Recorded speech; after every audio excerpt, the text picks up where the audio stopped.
Ionic. Correct answer is letter B, ionic. Ano lagi mo sa ionic? So, letter B, Sa ionic. naibulyos, okay. So, number 3 is what is the primary function of a lintel?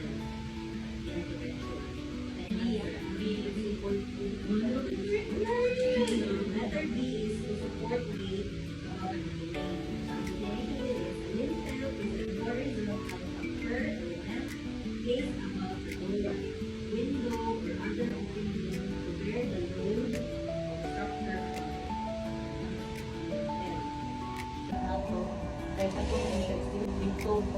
Transfer ba na siya? Mananay. Manay mo istorya sa tubig. Pero tubig na. Ito yung mga tumatulong dito sa taas sa ubos dahil sa 12. Super ka na rin ba? So, after sa love break sa kuha. Amazing materials na ano sa kasanasan.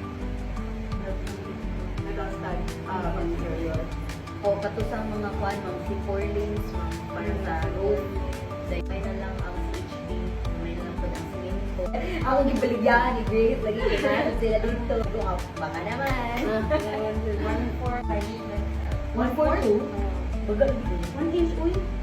Uy, nasa lista ni Kuya rin. July 19 nila ma-order na yun. Wow, hindi to. Tapos mo guys. Decor. Video ba?